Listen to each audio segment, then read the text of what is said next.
being slow today.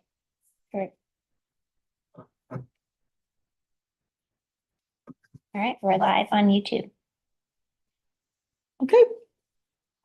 Aloha mai kakou. My name is Dawn Chang. I am the co-chair of the Hawaii Climate Change Mitigation and Adaptation Commission, otherwise known as CCMAC.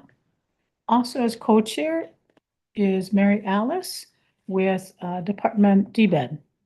So I'm going to call the meeting to order and let's, if we can, let's move on to the first topic on the agenda, which is a roll call. It's a non-action item. So I'm now going to take roll call of all commissioners. Let's see. Since I've got most of you on Zoom, why don't we just go around the room? Okay. Oh, okay.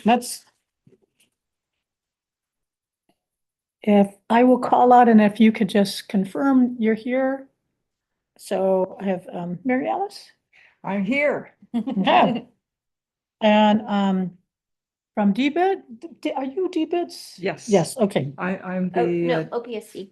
Oh, You're oh, that's OPSC. right. yeah, And yeah, then- that's what I thought. then Monique is going to represent DBED. Okay, so is Monique here? Yeah, she's right Okay, over there. so, hi Monique. Can you want to just introduce yourself? We'll just go around the room.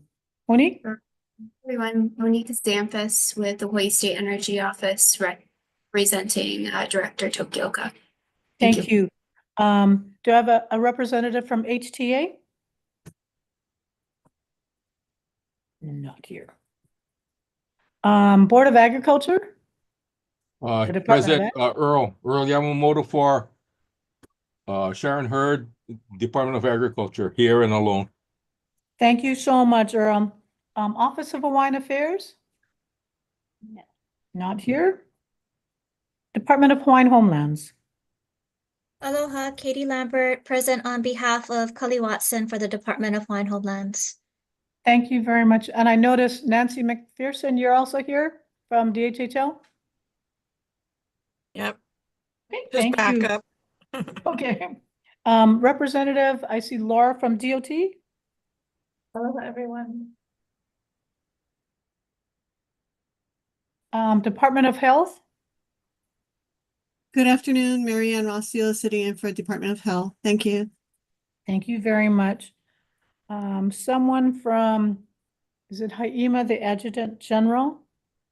Yes, ma'am. Matthew Wall from the Hawaii Emergency Management Agency on behalf of Major General Logan. Thank you so much, Matt. Thank you, ma'am. Thanks. Someone from Board of Education or Department of Education? No. Not here, okay. Someone from the City and County of Honolulu DPP? Nope. Someone from the Maui County Planning Department? No. Nope. From Hawaii County Planning Department? Laura Ocasio, with Office of Sustainability, Climate Equity and Resilience for Planning Department. Thank you so much, Laura. Yeah. Kauai County Planning Department? Okay. Someone from Senator Mike Gabbard's office? Yes, aloha, Meg. I'm here representing Senator Gabbard. Thank you very much, Meg. Someone from Senator Lorraine Inouye's office? No. Nope. Okay, someone from Representative Nicole Lowen? Hi, I'm here. Sorry, I'm just eating lunch while I do this, and then I have a hearing at 2, so I'm leaving my camera off for now. But hi, everybody. Thank you thank you so much for joining us on Zoom, Rep. Lowen.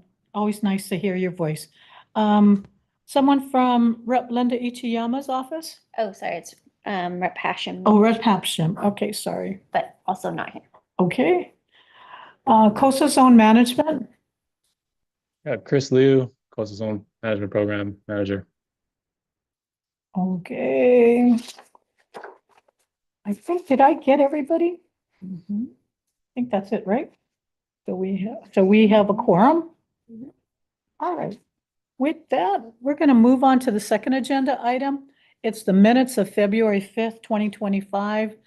Are there any questions or comments from the members?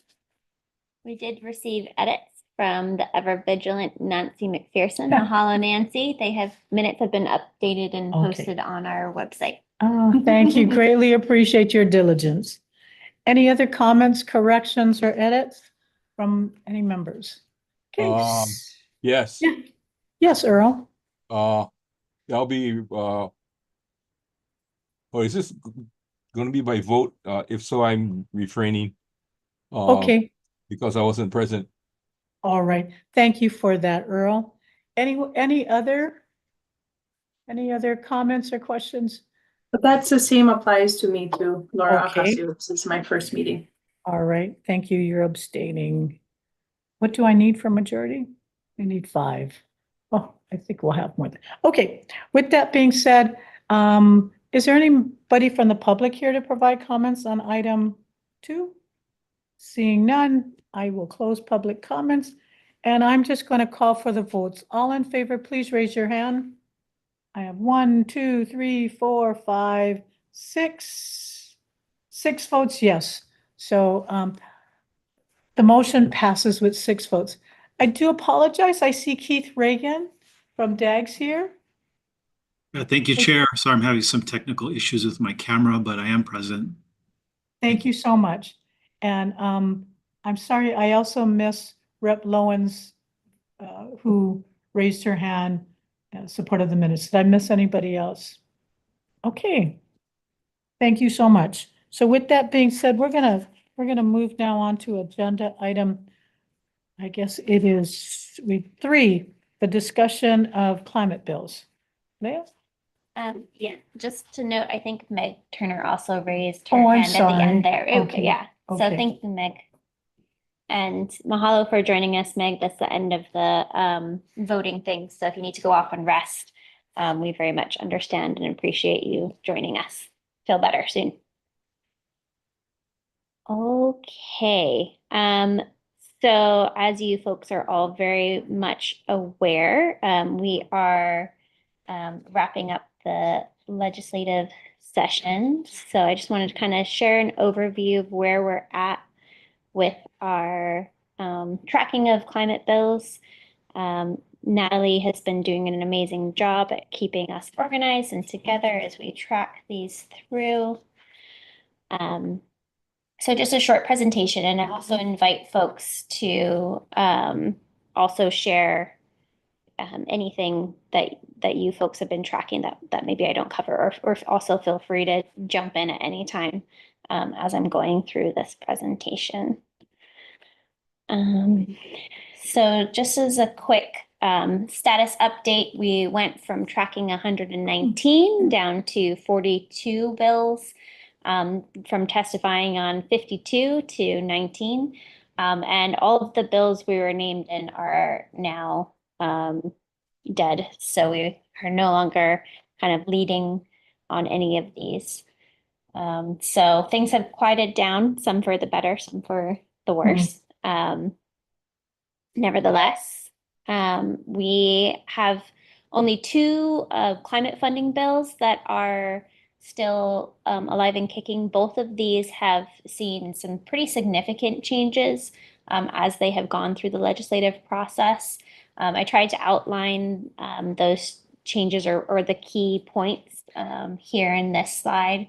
So there's SB 1396, which I believe is being heard this afternoon at 3:30. So we'll see what happens with that if it makes it to conference. And then HB 504, which is being heard tomorrow. Both of these have an increase to the transit accommodation tax. They also look at imposing the TAT on cruise ships. And they both look at creating revenue for environmental stewardship, climate and hazard mitigation, and sustainable tourism.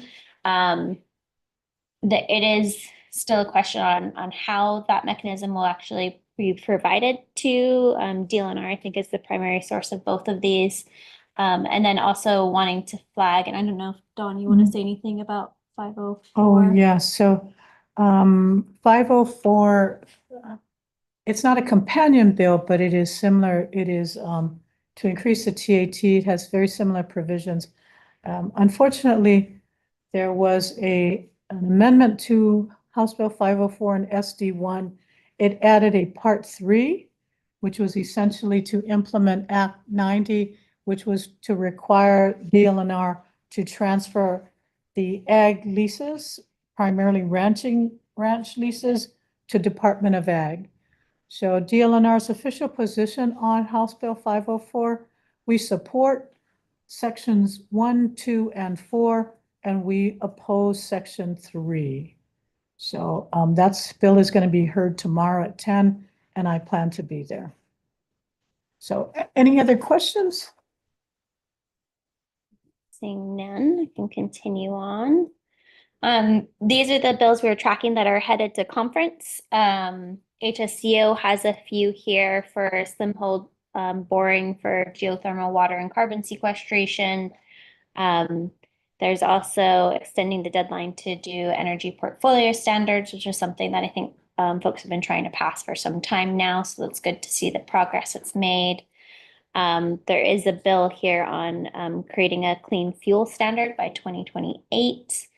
Also establishing a goal for kind of distributed energy resources. So this is to bolster community solar, maybe community wind, and as well as looking at expanding solar on private homes. As well as, let's just say UH Manoa, funding for the Center for Climate Resilience Development. And that provides funding directly to UH Manoa to do more climate resiliency work at SOEST. Anything folks want to add or have questions on these bills? I would just clarify for HB 1501, it's not extending a deadline to achieve because the goals that were in statute have been achieved. It's adding, further out goals. So it's expanding on that goal and adding a 2045 date and increased goals to achieve additional savings through energy efficiency. Thank you so much for that clarification. Yeah, I think I just stole the language, and that always trips me up too. Whenever I look at it, I'm like, is this pushing our deadline? Which it's not. It's ensuring that we increase our deadline. So yeah, because it doesn't just end in 2030. Yeah. Thank you. Yep. On SB 657, supporting a UH Center for Climate Resilient Development, our coastal zone management program has been giving strong support to that bill because that is a partner that we work with closely on coastal zone management issues. And if Chris Leo, who is representing the coastal zone management program on the commission, wants to add anything more for that, perhaps he would like to do that. Thanks, Morales. I think you summarized that perfectly. Nothing to add. Thanks. Okay, thanks, Chris.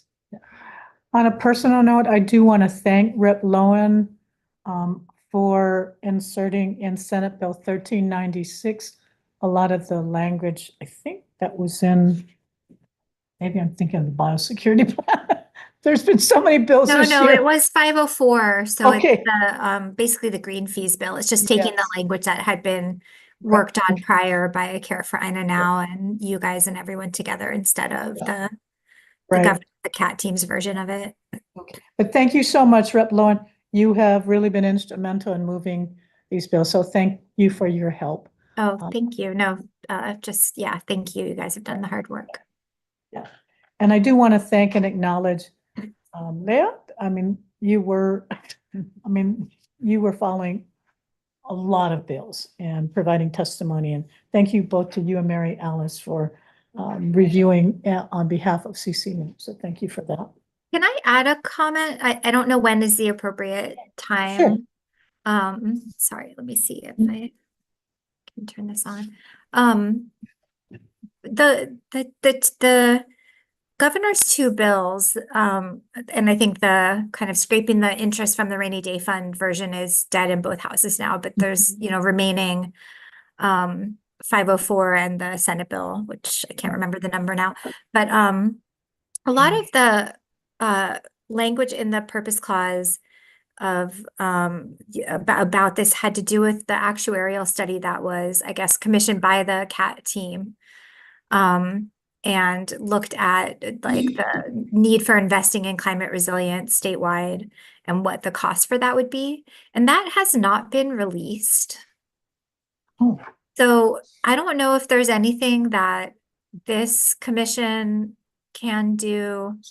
There's a lot of cabinet members here, et cetera, like in terms of encouraging them to release that, because, it would help with decision making to sort of see where the numbers are coming from. Okay, no, thanks for bringing that to our attention. I'm sure between me and Mary Alice, we'll follow up on that. Okay, thank you. Okay.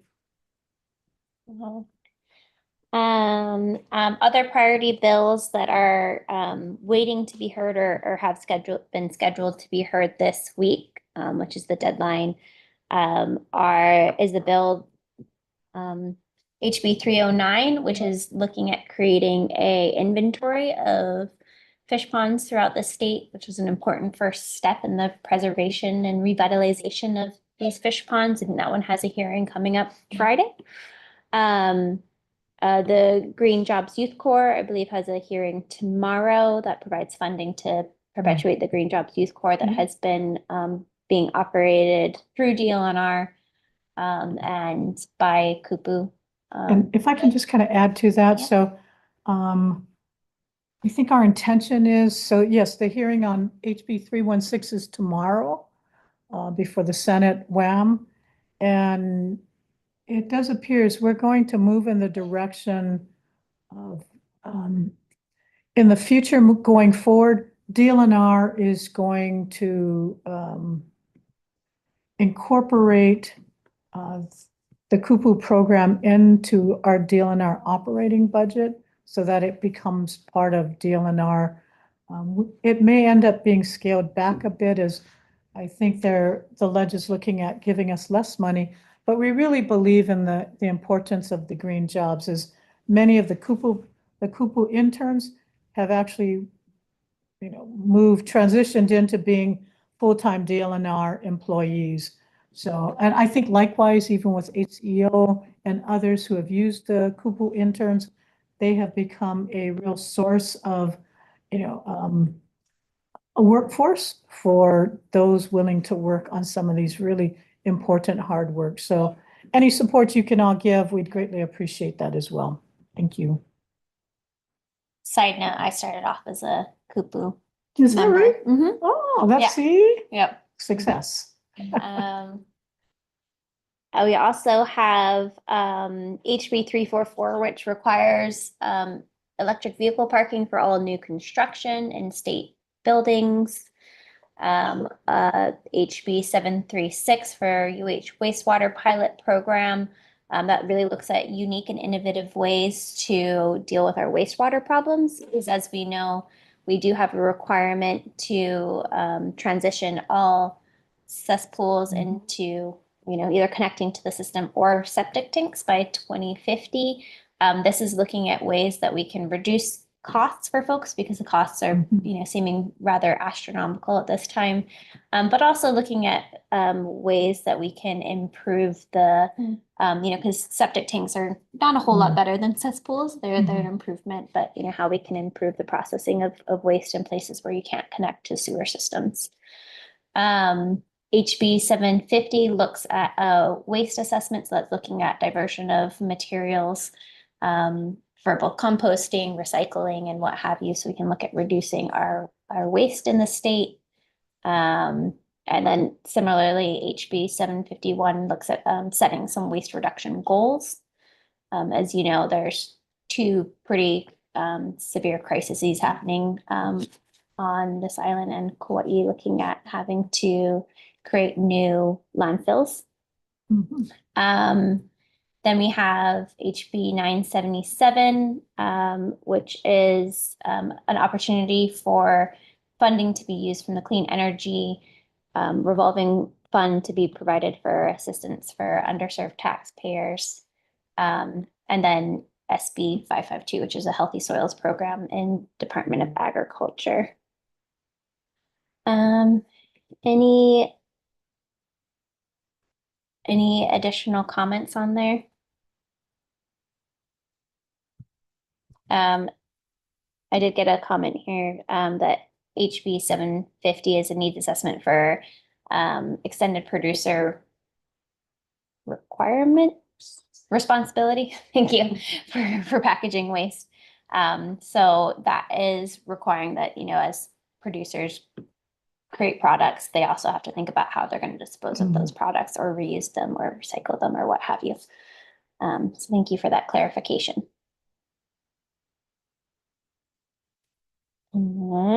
Any other comments or questions on that? I think that's it. Any other bills that folks want to highlight or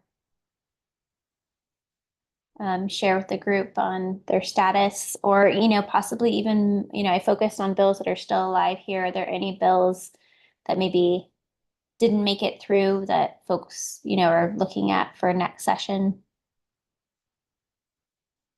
And that's a conversation we can also have at a later date too. All right. Okay. Thank you for the report. And seeing no other comments related to, seeing no other comments, it was really more a non-action information. We'll move on to agenda item 4, presentation on draft energy security and waste reduction plan. Is that Laura? Is that you, Laura? Thank you. Aloha, everyone. Well, I'm trying to share screen here. Okay. Oh, I think I need to make you a co-presenter. There we go. Also, before Laura starts, just want to recognize that Joshua Cooper from County of Maui has joined the meeting. Yeah. But go ahead, Laura. Okay. Thank you, Laura. Okay, great. I can share now. So sorry. Just 1 second.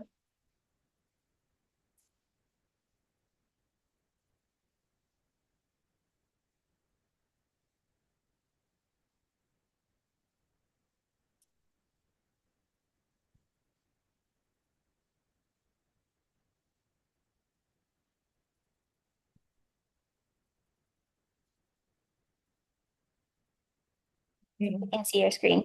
Okay, great. Aloha again, I'm Laura Ka'akua with Hawaii Department of Transportation. And today is just a quick update of our in-progress energy security and waste reduction plan, so that the commission understands what has been happening and what will continue to be developed over the next few months. I just right off the bat, I think we're targeting now June for a release of our draft plan, with the final plan in August. And so I think I've requested if there's time to include us in perhaps the July commission agenda, we can give a more in-depth and developed presentation at that time that will likely include our HDOT leadership. So today's presentation will be really short, and it's just an overview to let folks know some of the strategies that we're exploring further.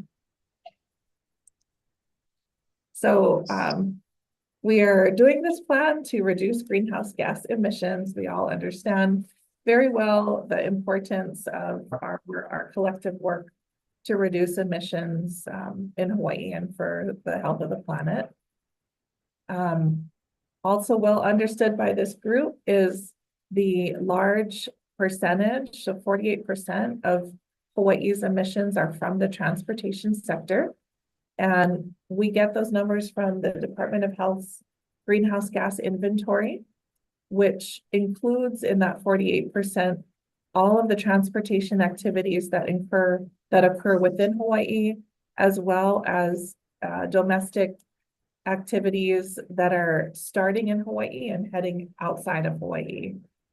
Not included in that 48% is transportation, so flights and marine vessels that originate outside of Hawaii and come into the state, and then international transportation, military, and all the emissions that are created from other actions such as concrete, airport electricity, et cetera, those are not they're counted in the general inventory, but sometimes in different sectors and not within the actual emissions coming from transportation. And so against that backdrop, knowing that we do have 48% of our emissions coming from transportation in Hawaii, we signed a settlement agreement with 13 youth plaintiffs, known shorthand as the Navahine Settlement Agreement. And that settlement agreement, in that settlement agreement, Department of Transportation made a number of commitments. One of those commitments being that we would develop and implement a concrete and comprehensive statewide plan to reduce greenhouse gas emissions from the statewide transportation system on a timeline that complies with existing Hawaii law. And I know there's a number of words on this slide, but really the most important are the words highlighted in blue, which is our existing statutes that require, and this is economy-wide, so all sectors, not just transportation, but 50% reduction of 2005 emissions levels by 2030 and net negative by 2045, meaning more carbon is captured than emitted in Hawaii. Requirements to manage all of our fleets to achieve clean ground transportation goals, and then HRS 225P8 is the zero emissions target, and the language used is to take any actions necessary to achieve zero emissions across all transportation modes within the state, being ground, sea, and inter-island air. And I won't go into all of the requirements, but all of this language is there just to show that there's many specific requirements that the Department of Transportation has to meet in developing this plan, and many benchmarks that we're supposed to set as goals within this plan as well. And so these are just very initial findings. We really appreciate we're having meetings with certain agencies to get very important feedback on feasibility, affordability, and all of the consequences that will come from any of these changes, proposed changes being made. So what we're finding at a very, overview stage is that there's certain things that are critical to all of our Department of Transportation modes, ground, aviation, and marine. We know that we need to conduct certain affordability studies. There's a number of bills that have been proposed this year and in past sessions, including the low carbon fuel, clean fuel standard, a carbon tax, tax credits, and we want to ensure that those measures, that we understand how those measures are really going to affect the average local resident here in Hawaii. And then once we fully understand the financial impacts of those possible legislative strategies, then coming back next session and working with the legislature to pass those bills that will have the greatest impact without making it unaffordable to live here. Across all modes, using incentives and communications to increase the use of electric vehicles and equipment. We know we need to make a significant investment in native reforestation, coastal wetland restoration, preservation of our native ecosystems that are intact, and in biosecurity to safeguard existing and create new carbon sinks, as it will take us some years to actually get to zero emissions. So offsetting that with carbon sequestration is very important, and making those investments now will be needed. And then integrating our decarbonization goals early on in project planning and in funding prioritization. Department of Transportation has already started to make those shifts in our current planning processes. And then as an overview for ground transportation, some top strategies, increasing the electric vehicle use, and we can get into more specifics on that. Expanding our transportation choices, transitioning to low carbon fuels for heavy duty vehicles. In aviation, by far, the top strategy is the wide adoption of sustainable aviation fuel. And there's certain levers and legislative changes that we'll need likely to really incentivize that. Ramp efficiency optimization, and then electrification of our airfield and ground access at our airports. For our marine sector, regulations to limit cruise activity, switching to renewable diesel and natural gas on the short term, and then transition to e-methanol, ammonia, and hydrogen for long-term usage. And I will just show an overview slide next. There's a lot on this slide, but just to let folks know, with really aggressive strategies that we're pursuing to reduce greenhouse gas emissions throughout the transportation sector. This graph here shows basically all of the green shades are clean fuel use. The blue shades are electrification, and the pink shades are things like land use and scheduling, modernization of our airport system. And then this wedge here on the bottom is carbon offsets. So investing in native reforestation and coastal wetland restoration, et cetera. So I wanted to point out, this is our predicted line of status quo emissions. So there's a lot of really important existing greenhouse gas reduction measures that agency and private sector and public decisions, public folks are taking on. So this line does show a very slight decrease and not a massive increase, right? As a result of all of those very important existing actions that our Hawaii community is taking.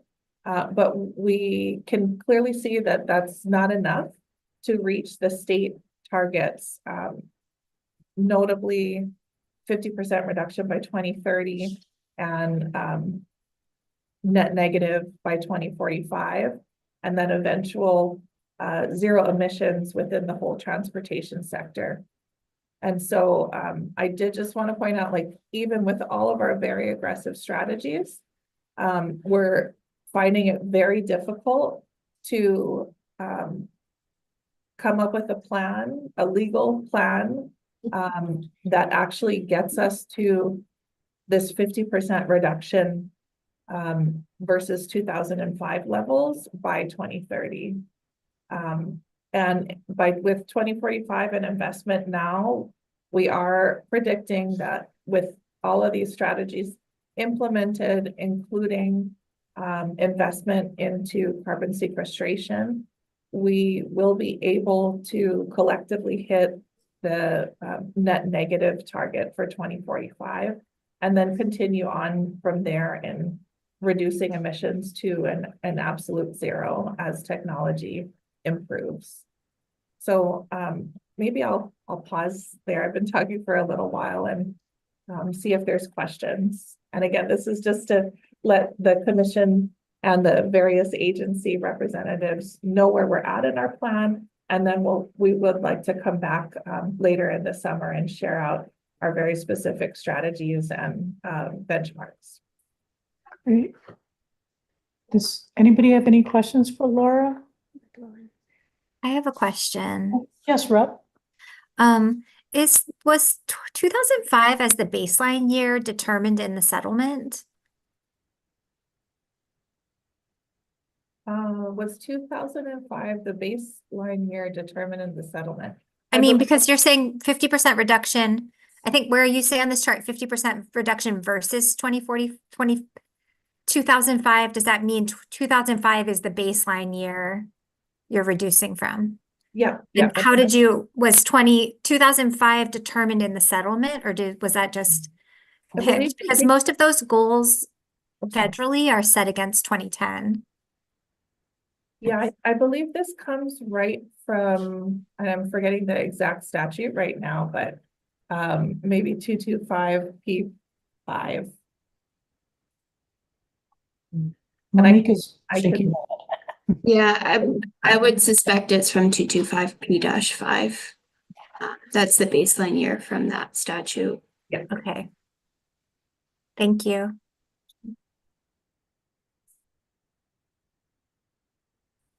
Any other questions for Laura? Yeah, Mary Alice. Thank you, Chair.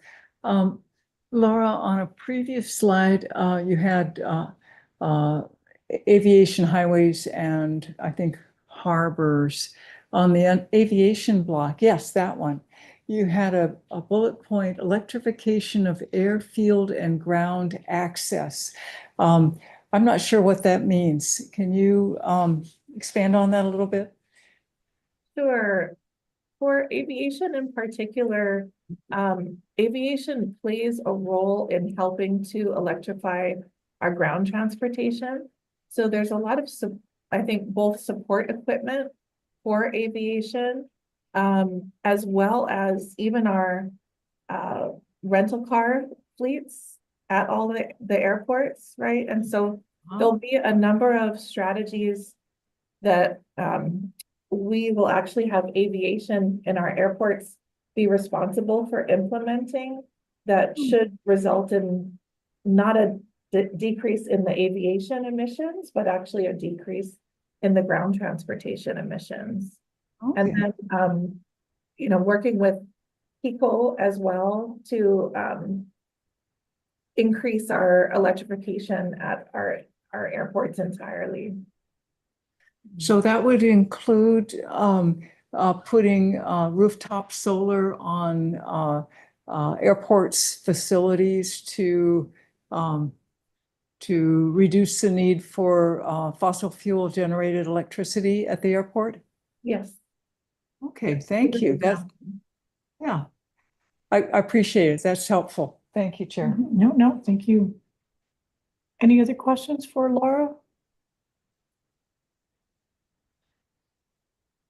Thank you. Laura, you know, when you said the aviation will be supported by the aviation, is that, so will the cost be shared by the various, you know, the airlines? Are they also cost sharing in some of this?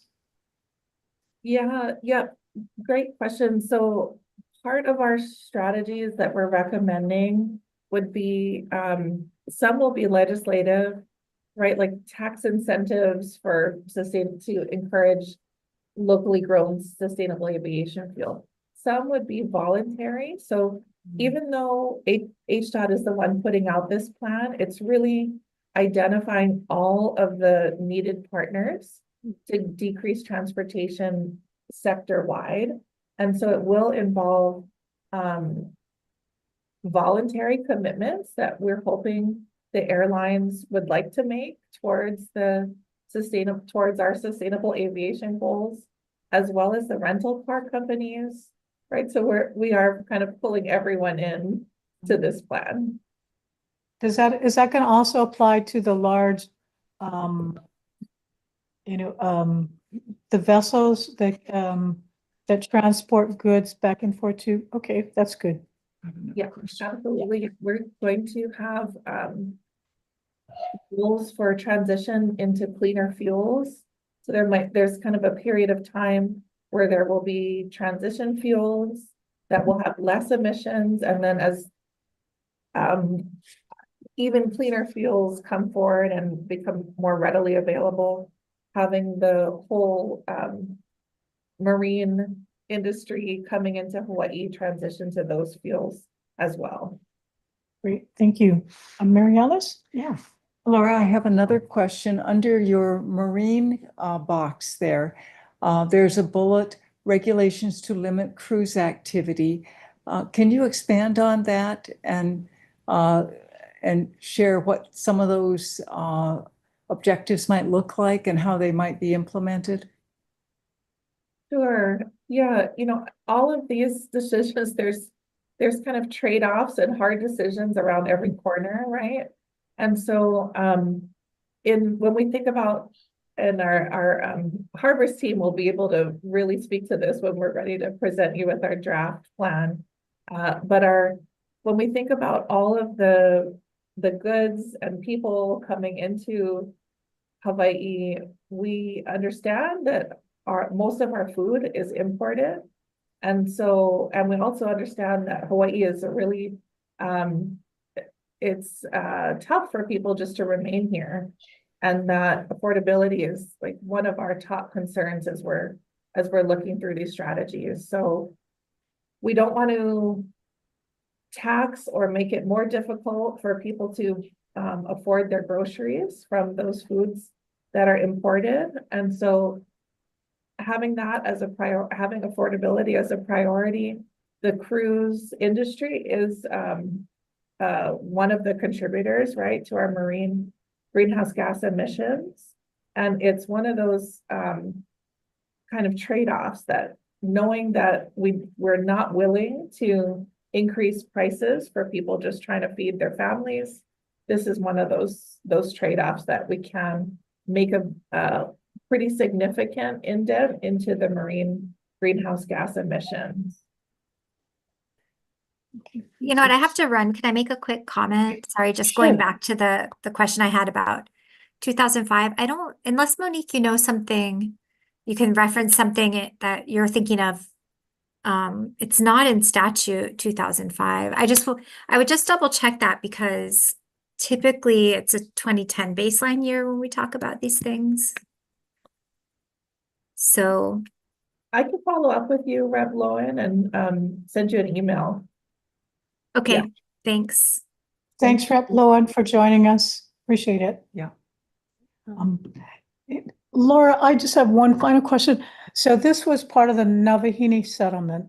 So how did the plaintiffs participate in this process? Did they come up with some of these suggestions? Did you guys come up with these and then you brought in the plaintiffs? What was the process that you guys engaged in? Because I'm assuming they signed off, they had to approve. So what was your engagement process? Sure. So I guess from the start, the actual settlement agreement does include some of their priorities. One of them being development within a short time frame, 5 years, of a priority multimodal network.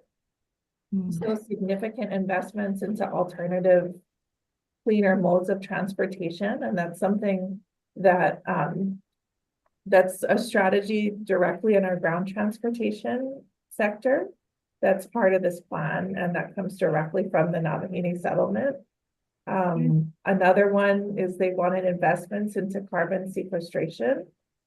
And so, excuse me, so we're looking at how we're supporting and partnering actually with DLNR right now on starting to see how we can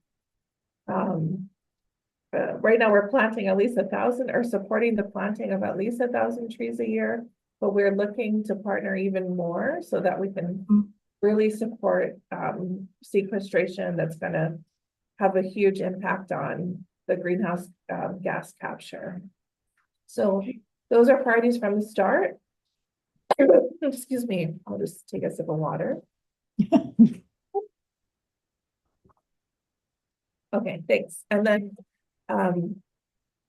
moving forward, yes, we had a meeting with the plaintiffs early on, Director Sniffen and I. And now we've formed a Hawaii Youth Transportation Council. And some of the Navahine plaintiffs are part of that council. And so we're meeting with them regularly to share out where we are in the plan and get their input. And I'm sure we'll have another meeting with the plaintiffs in particular before releasing our plan. Yeah, that's great. I mean, I would have you consider when DOT comes in for their, the final approval or presentation to CCMAC. I would appreciate having, if any of the plaintiffs are willing to come, as I'd like to hear from them. I think it's important to, in my mind, to have them part of the process all the way through. And I think CCMAC can be one of those platforms for them to engage with us, because so much of what we do otherwise, it does involve, their interest for the future. So if you could just kind of share that with them, that at the appropriate time, if they're not all in school, if they could come and join us. Okay, yeah, that's a great suggestion. Thank you. Okay, thank you. Yes. I had one question on the aviation wide adoption of the SAF, sustainable aviation fuel. Would that be also applicable to private jets? We have a lot of billionaires that fly in and out of Hawaii. Laura, you have a comment from that? We haven't focused there in particular. But yeah, wide adoption of SAF for everyone flying into and out of Hawaii. Okay. Yeah, one more. Yeah, go ahead, Mary Louise. Laura, I have another question about your first bullet point under priority actions. Conduct affordability study to determine the right strategy for low carbon fuel for Hawaii residents. That certainly comes up a lot when we talk about adding a carbon tax to all fossil fuels, and then whether that, how to offset that in a way that doesn't increase our Alice families' costs to commute to and from work, to and other essential travel. Who are you thinking of conducting this study? We haven't gotten there yet. I know we have some great resources locally, Okay. and are connected with national and international consultants too. I guess I'll just point out, since we did review the bills, the clean fuel standard bill is still alive, and we are supporting it. And our requested amendment has been accepted to have an additional year to do just this, an affordability study. We support all of these strategies in concept, but looking at other states, they've done specific to their state studies. And I think just with the uniqueness of Hawaii and having to import the vast majority of all of these fuels, we just don't know yet exactly how the average person would be impacted. And we have a lot of people in mind, right? Like, if you are a plumber and you drive your truck to different sites, and that is your one source of income for your family, right? So how do we make sure that that any policy that we're pushing for, that we fully understand how it's going to impact the average person living here who does use transportation? And we just want to keep affordability top of mind as we're moving these strategies forward. I want to thank you for that, because I am concerned about families that don't have a lot of money, maybe not even the ability to purchase an EV, and or need something more robust for work, but also live paycheck to paycheck, and therefore an annual tax credit refund is not helpful enough to deal with any increased costs. So thank you for including that.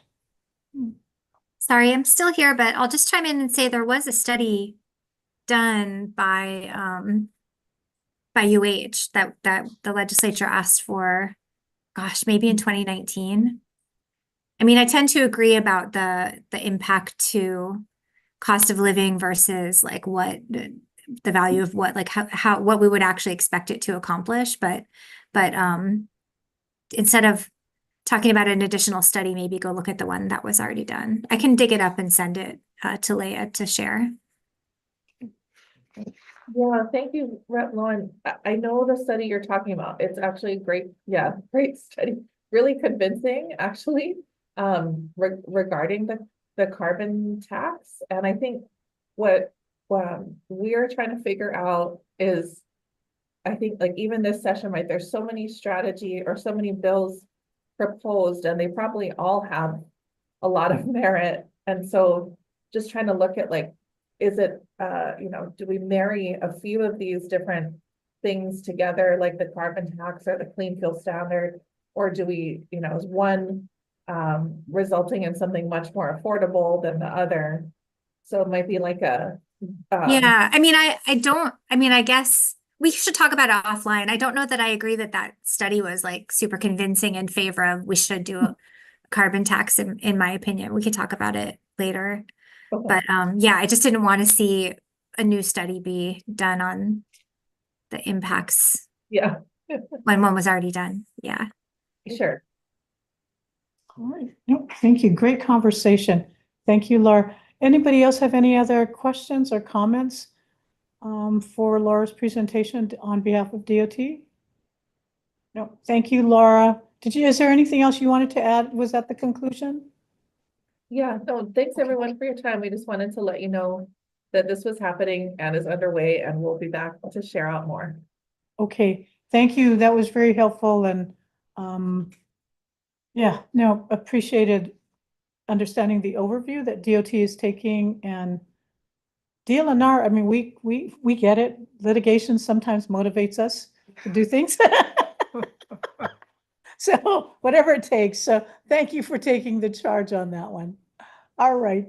Seeing no other questions and no other comments, we're going to move on to item 5, which is review of climate impacts of federal action. We're not doing that one. Oh, we're not, okay, I've got an old agenda item then.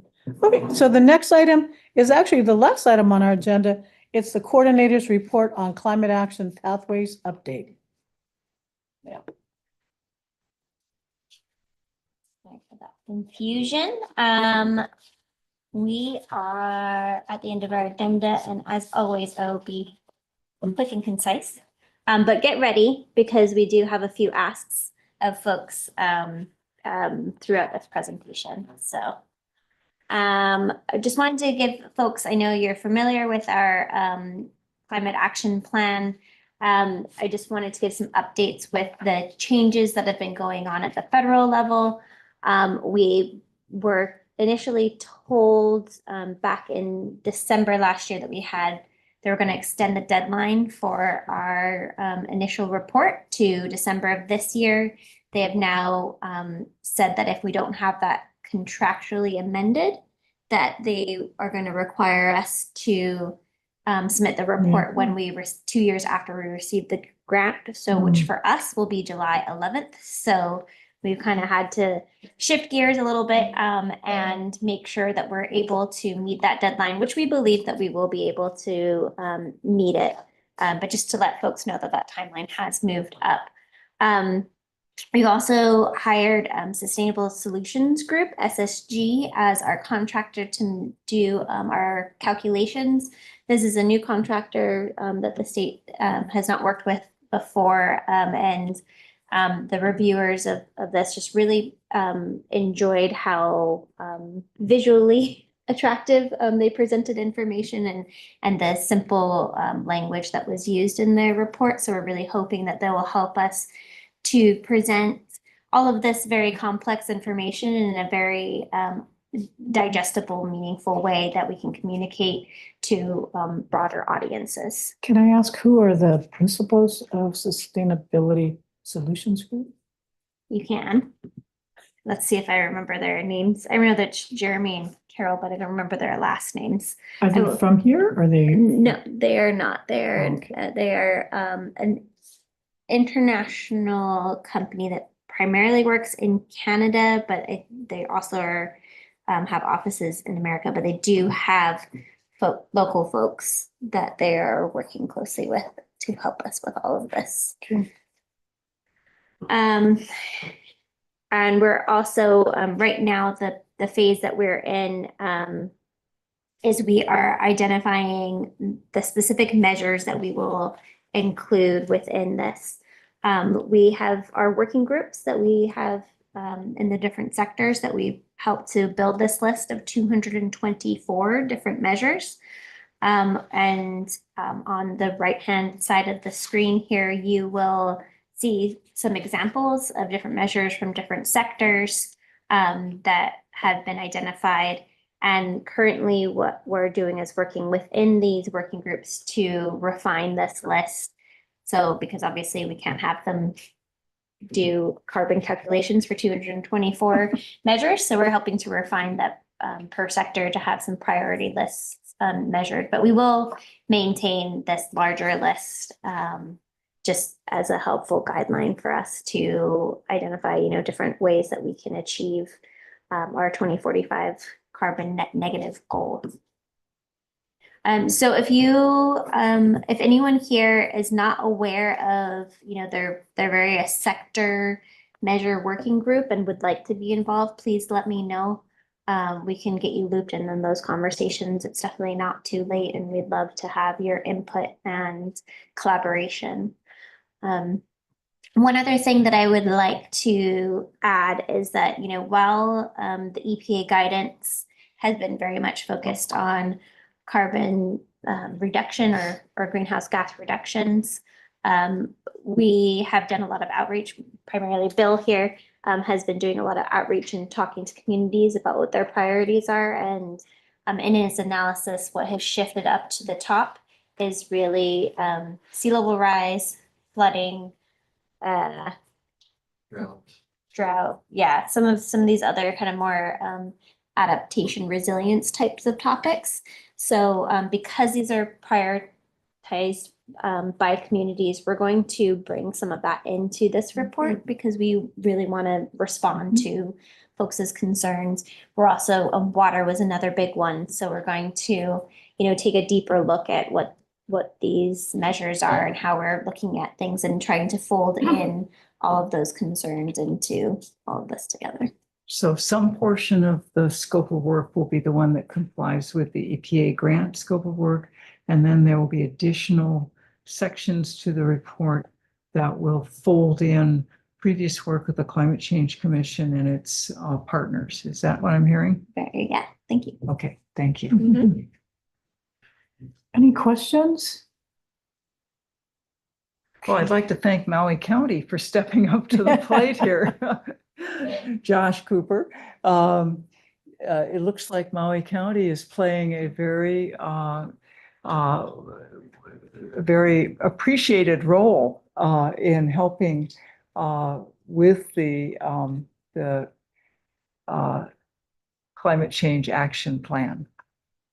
Yeah, and honestly, all of the counties have been really integral in helping us to build this out. I think I just kind of grabbed some from different sectors so you can see it's a wide, and it happened to be a lot of Maui County ones. But yes, definitely mahalo to Maui County, all the counties and all the departments that have really been involved in this. It's a lot of work, and it's additional on top of everything else that everyone's doing. So we just really appreciate everyone who's contributed and help us to think through a lot of this actions.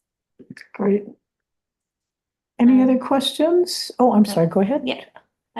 So moving on, I just wanted to share this great thing that you'll see Laura up here in the picture.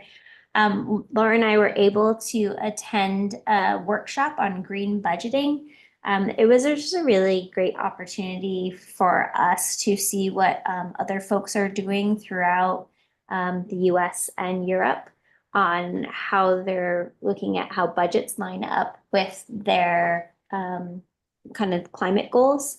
So, some of the benefits of green budgeting is being able to access funding by identifying the gaps that we have between what we're able to fund and what we need, as well as demonstrating our commitments to co-financing. So this is a lot of like the direct pay work, as well as, working with private entities to show like, hey, like we'll put up X amount of money if you folks put up this, and we can kind of show within our budgeting that we're committed to that. Also, the climate budget links to improve transparency of our budgeting, as well as like look at the trade-offs and prioritizing where we want to spend money to make sure that it aligns with our goals. And also improve the effectiveness of spending, which basically means that like we're looking across the board. So, while your priority might not be climate change, transportation is a great example, right? Transportation is the primary goal of this, but they're very much looking at the climate impacts of how they're being impacted, as well as, how transportation impacts climate change. So this is just a really great way, or just really great insight into how folks are doing this. And, it takes a really great example of not just how we can look at our budget through the climate or the green lens, but also how we can look at this through housing, affordability. We can kind of start looking at our budget to see how our spending matches up with our goals and our priorities. So it's a really interesting opportunity to learn how folks are doing that. So on the bottom of the screen here, it shows. Are you able to roll that up a little bit so that we can see the all the smaller print there that has the specifics? Ah, okay, well. Even with my glasses, that's an eye test, but I can kind of see it. Thank you.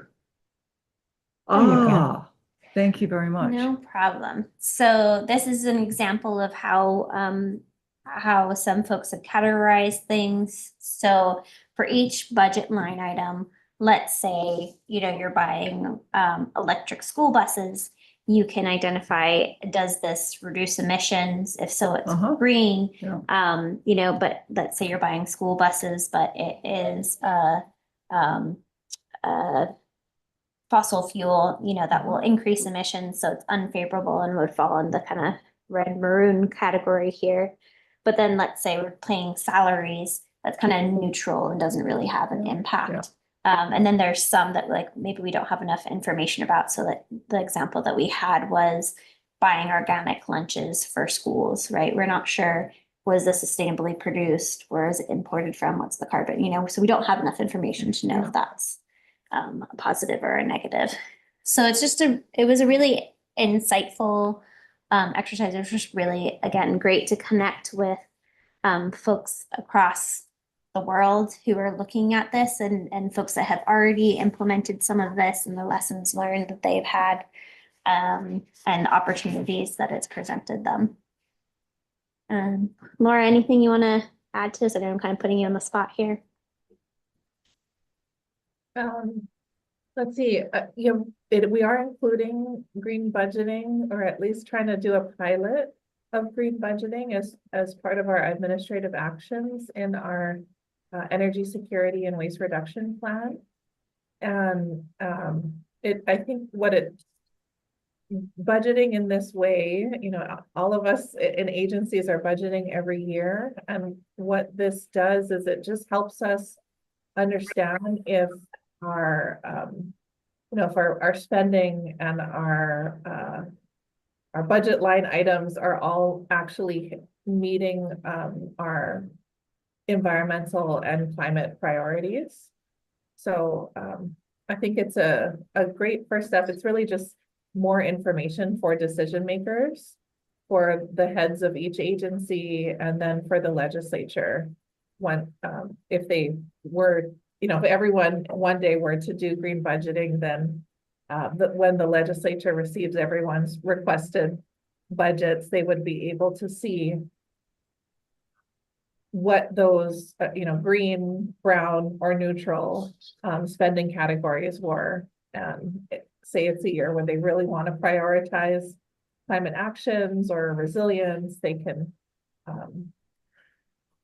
look at the budget through that lens. Whereas, if you look at the budget now, you're not really sure. You're kind of picking out what items have a large impact on climate by how that line item is titled. So this just adds another dimension of information when you're reviewing budgets. Thanks, Leah. Yeah, thank you. Any questions? Yeah.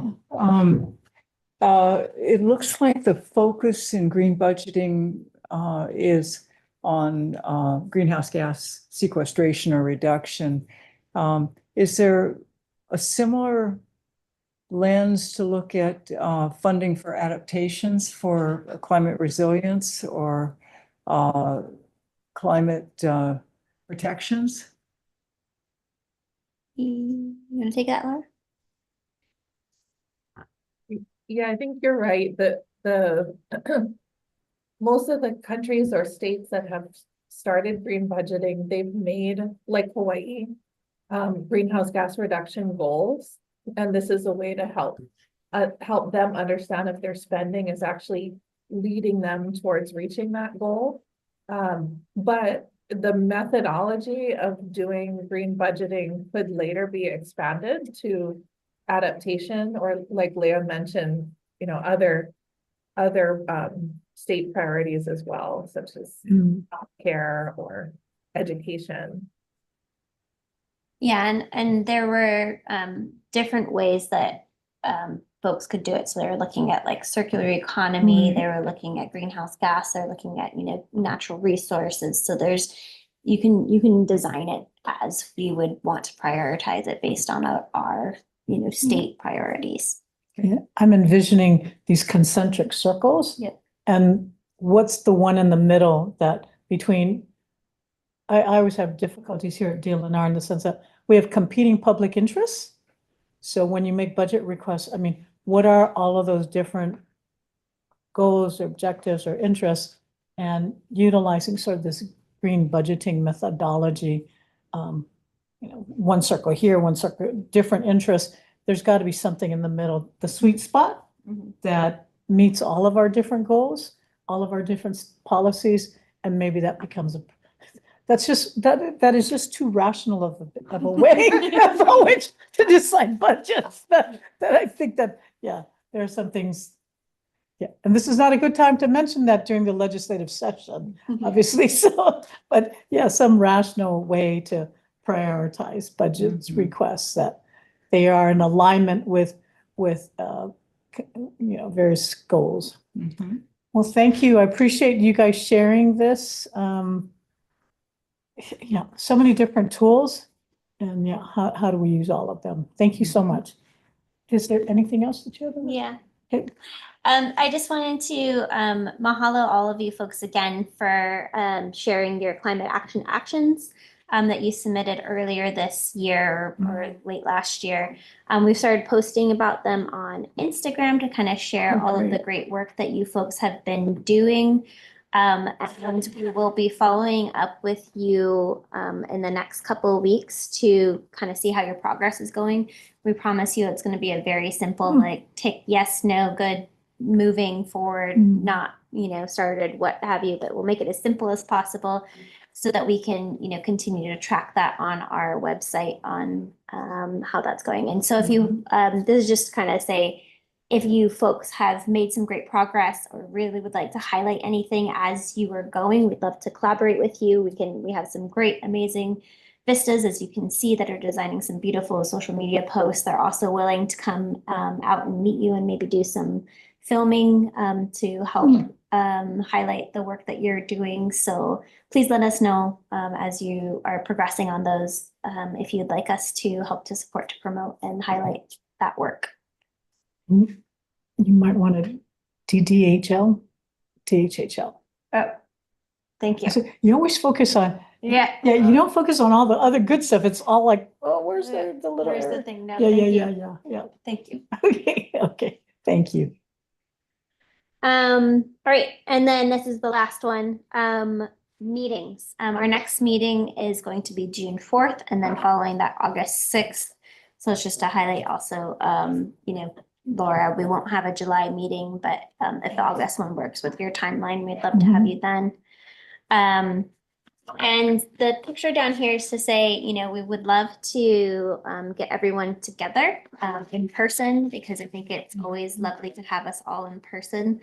So I will send out an email just to find out if the June 4th or August 6th would be a better one for us to encourage folks to attend in person. I know everyone won't be able to make it, but I think it'd be great if we could, you know, come together and spend some time together, really, you know, getting to know each other, because there's been some new folks coming in. And I don't think we've all had the opportunity to meet each other. And I think that really is kind of one of the benefits of having a commission like this, is that we can kind of break down silos and work cross boundaries on things. Is that the last? Yeah, and I guess the last thing is just really, you know, if you have any topics or priorities and other ways that CCMAC can support you through these meetings. Is there any information that you folks are feeling like you need? Are there topics that you'd really like to speak about? You know, is there any, you know, things that I think I mentioned earlier that through the ledge session that we had maybe not passed, that we would like to start thinking through for the upcoming session? These types of things, if you folks can start thinking about that. And then I don't know if you wanted to. So I would just like to add on to that. So I think I think both Mary Alice and I have had discussions too about a lot of what Leah's just talked about. If all of you can think about, and we are strategizing what may be the best approach to gather your information, whether it's through, we are thinking about bringing on board a consultant to maybe do a survey of all of the members, but I think some of the topics to expand further on, the ones that Leah's talked about, is I think we're interested in finding out, has CCMAC been helpful to you? Are the meetings helpful? Recommendations for agenda topics? Are there ways that we can improve CCMAC to ensure greater participation? Again, similar to what Leah just talked about, is an in-person meeting better? I know that in talking to some of you, that was, you know, there was great conversations when we had people in person, and real hard conversations. I mean, clearly there are a lot of really difficult conversations, including, you know, with this new administration, some of the changes that may impact all of us, but trying to get some input from all of you. How can we be more relevant, more helpful? Because CCMAC is at a really, in our view, it is a great platform. We've got some of the best, I mean, between legislators, all of the counties are represented here. So many of our state agencies are represented here. I mean, we've actually got a great group of people here.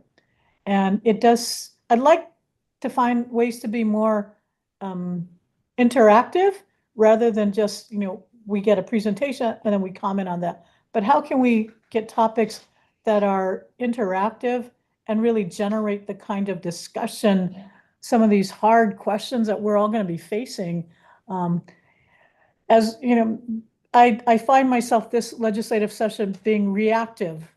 And I think if we had the opportunity to spend more time talking in advance on some of these hard questions, shoreline, Lahaina, what should we permit to be rebuilt? And we're in the middle of legislative session and having to deal with that, where we've got different stakeholder interests. But I think we have the opportunity through CCMAC to have those quiet, safe conversations without the feeling of being, you know, well, we have to make a decision. So, but I'm really interested in hearing from all of the members. How can we be more helpful to you in utilizing this great, you know, representation from government as well as legislative. And, you know, and maybe it is, we start expanding to the administrative side too, having a governor's representative, but, or inviting the CAT team, but yeah, I'm really interested to ensure that we are, since you're taking the time to participate in this, I want to make sure we're using your time effectively and efficiently. So please think about that. I think we're going to put these questions down in our next agenda to really have you focus our discussions on that, and that may be less structured agenda items and more free-flowing conversation. But we may ask you ahead of time before the meeting so that we can structure some of this discussion. But I think we are all interested in hearing from members. How can we address these needs collectively with all of us in the room? Okay, all right. With that being said, and if there are no other business before the commission, I'm going to adjourn us, and great timing, 2:25. Thank you, everybody, for taking the time to provide us with a quorum that we can have conversations. And thank you, Laura, for the presentation. We look forward to the draft coming before us for a formal kind of discussion and action. All right, everybody. Aloha.